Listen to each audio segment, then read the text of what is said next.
হাজার বছর আগে শুরু হওয়া পবিত্র জমজম কূপের পানি বিপুল সংখ্যক মানুষ প্রতিদিন ব্যবহার করছে। মুসলমানদের কাছে জমজমের পানি অত্যন্ত বরকতময় ও পবিত্র। বৈজ্ঞানিকভাবেও জমজমের পানি পৃথিবীর সবচেয়ে বিশুদ্ধ পানি হিসেবে স্বীকৃত। মক্কার মসজিদুল হারাম ও মদিনার মসজিদে নববী থেকে প্রতিদিন প্রায় 20 লক্ষ গ্লাস জমজমের পানি পান করা হয়। কিভাবে এই পর্বে জানব পৃথিবীর সবচেয়ে সেরা পানির উৎস জমজম কূপ সম্পর্কে। ভিডিও শুরু করার আগে অনুরোধ করব, আপনি যদি এই চ্যানেলে নতুন হয়ে থাকেন তাহলে চ্যানেলটি সাবস্ক্রাইব করে বেল আইকনটিতে ক্লিক করুন।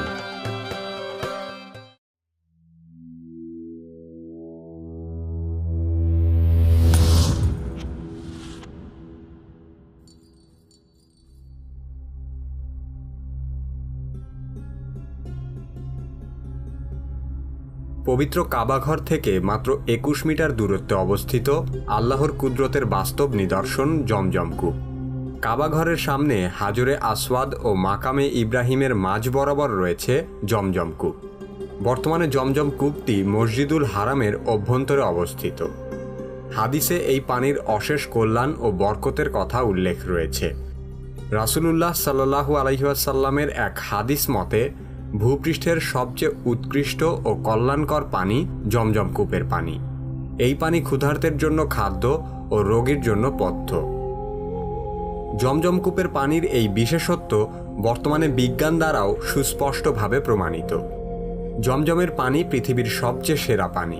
শুধু তাই নয়, এর সমমান সম্পন্ন পানি পৃথিবীতে আর দ্বিতীয় কোথাও খুঁজে পাওয়া যায়নি। সাধারণত যে কোনো কূপের পানি দীর্ঘদিন আবদ্ধ থাকার ফলে তার রং ও স্বাদ নষ্ট হয়ে যায়, কিন্তু হাজার হাজার বছর পার হয়ে যাওয়ার পরেও জমজমের পানি রয়েছে সম্পূর্ণ অবিকৃত। এর রং, স্বাদ ও বিশুদ্ধতায় সামান্যতম কোনো পরিবর্তন আসেনি। এই পানিতে কোনো জীবাণু, শৈবাল, ছত্রাক বা পানি দূষণকারী কোনো ধরনের বস্তু টিকতে পারে না। কোনো নদী বা জলাশয়ের সঙ্গে এই কূপের কোনো সংযোগ নেই, অথচ প্রতি মুহূর্তে লাখ লাখ মানুষ এই পানি ব্যবহার করছে, আবার অনেকেই সাথে করে নিয়েও যাচ্ছে।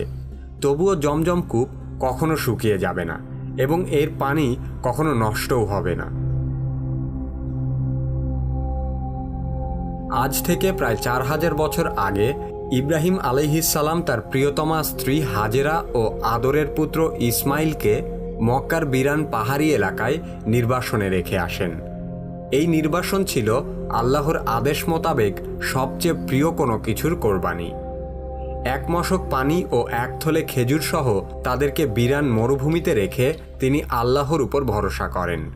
ফলে মক্কার বালুময় প্রান্তরে একাকী বসবাস করতে থাকেন মা হাজেরা ও তার শিশু ইসমাইল।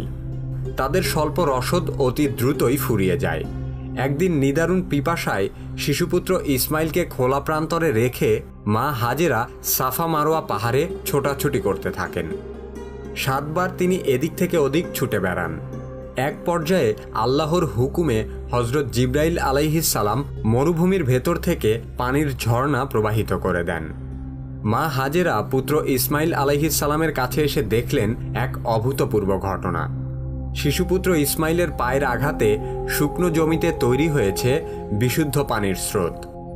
তখন মা হাজেরা পানির চারদিকে বালির বাঁধ দিয়ে বললেন, জামজাম, অর্থাৎ থেমে যাও। সেই থেকে এখনো পর্যন্ত জমজম কূপ বহাল রয়েছে এবং কিয়ামত পর্যন্ত থাকবে বলে মুসলমানদের দৃঢ় বিশ্বাস।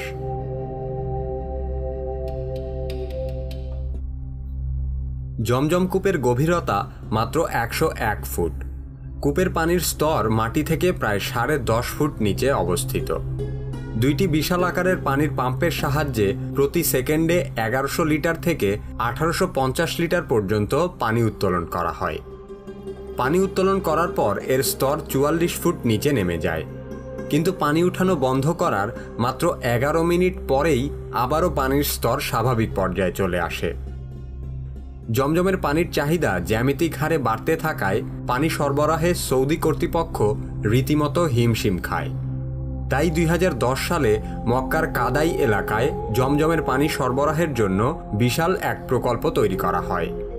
সৌদি আরব সহ বিশ্বের অন্যান্য প্রান্তে জমজমের পানি পৌঁছে দেওয়ার জন্য এখানে স্বয়ংক্রিয়ভাবে জমজমের পানি বোতলজাত করা হয়। এখান থেকে প্রতিদিন সরবরাহ করা হয় 1,50,000 লিটার জমজমের পানি, কিন্তু হজের মৌসুমে এই পরিমাণ গিয়ে দাঁড়ায় দৈনিক 4 লক্ষ লিটারে। এই প্রকল্প থেকে প্রতিদিন 10 লিটারের প্রায় 15 লক্ষ বোতল জমজম পানি সংরক্ষণ করা হয়। এখান থেকে পরবর্তীতে বিশেষ ট্যাঙ্কারের মাধ্যমে মদিনার মসজিদে নববী সহ সৌদি আরবের অন্যান্য স্থানে পৌঁছে দেওয়া হয় জমজমের পানি। কিছু কিছু স্থানে জমজমের পানি শীতলীকরণ করেও পরিবেশন করা হয়। মুসল্লি ও দর্শনার্থীরা যাতে নিজেদের প্রয়োজনে জমজমের পানি নিয়ে যেতে পারে সেজন্যও রয়েছে পৃথক ব্যবস্থা। এছাড়া মক্কা ও মদিনার 2 মসজিদের মুসল্লিদের সুবিধার্থে বহু স্বেচ্ছাসেবক জমজমের পানি পিঠে বহন করে সরাসরি পরিবেশন করে থাকে। সেই সাথে বিভিন্ন ছোট ছোট বোতলজাতকৃত পানীয় সরবরাহ করা হয়। সৌদি আরব সহ অন্যান্য মুসলিম দেশে বাণিজ্যিকভাবে জমজমের পানি মজুদ ও কেনাবেচা সম্পূর্ণ নিষিদ্ধ।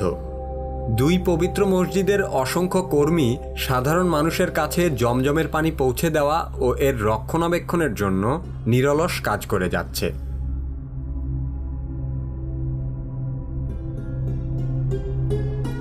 জমজমের পানি নিয়ে এখনো পর্যন্ত বহু গবেষণা হয়েছে এবং হচ্ছে। সৌদি আরবে জিওলজিক্যাল সার্ভের অধীনে জমজম স্টাডিজ অ্যান্ড রিসার্চ সেন্টার নামে একটি গবেষণা কেন্দ্র রয়েছে। ল্যাবরেটরিতে পরীক্ষা করে দেখা গেছে সাধারণ পানির তুলনায় জমজমের পানিতে ক্যালসিয়াম ও ম্যাগনেসিয়াম সল্টের পরিমাণ বেশি, যা ক্লান্তি দূর করতে অত্যন্ত সহায়ক ভূমিকা রাখে। ব্রিটিশ স্বাস্থ্য মন্ত্রণালয়ের অধীনে নটিংহাম বিশ্ববিদ্যালয়ের খাদ্য ও পুষ্টি বিভাগের গবেষণায় প্রমাণিত হয়েছে জমজমের পানি মানুষের স্বাস্থ্যের জন্য শক্তিবর্ধক হিসেবে কাজ করে। সম্প্রতি মাসারু এমাটো নামের জাপানি এক পানি গবেষক জমজমের পানি গবেষণা করে বলেছেন, জমজমের 1 ফোঁটা পানির যে নিজস্ব খনিজ গুণাগুণ আছে তা পৃথিবীর অন্য কোনো পানিতে নেই। তার গবেষণায় আরও দেখা যায় পৃথিবীর সাধারণ পানির তুলনায় জমজমের পানি 1000 গুণ বিশুদ্ধ। আর তাই 1000 ফোঁটা সাধারণ পানির সাথে যদি 1 ফোঁটা জমজমের পানি মেশানো হয় তাহলে সেই সাধারণ পানিও জমজমের পানির মতো বিশুদ্ধ হয়ে যায়। অর্থাৎ সাধারণ যে কোনো পানির সাথে জমজমের পানি মেশালে সেই পানিও জমজমের পানির গুণাগুণ অর্জন করে। বিশ্বের অন্য কোনো পানিতে এ ধরনের আচরণ লক্ষ্য করা যায় না। পবিত্র কাবা শরীফের চারদিকে যে মসজিদটি রয়েছে সেটি মসজিদ আল হারাম নামে পরিচিত। সৌদি আরবের মক্কায় অবস্থিত এই মসজিদটিতে প্রতি বছর হজের মৌসুমে পৃথিবীর সবচেয়ে বড় মানব সমাবেশ ঘটে।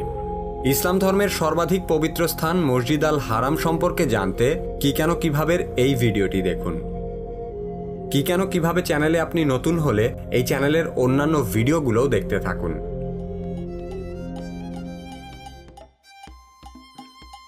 এ ধরনের ভিডিও নিয়মিত দেখতে চাইলে কি কেন কিভাবে সাবস্ক্রাইব করুন। আমাদের পরবর্তী ভিডিও আপলোড হওয়ার সাথে সাথে দেখতে চাইলে সাবস্ক্রাইব বাটনের পাশে বেল আইকনটিতে ক্লিক করুন। এই ভিডিওটি ভালো লাগলে লাইক করুন, বন্ধুদের সাথে শেয়ার করুন। আমাদের চ্যানেলে কি ধরনের ভিডিও দেখতে চান তা কমেন্টে লিখে জানান।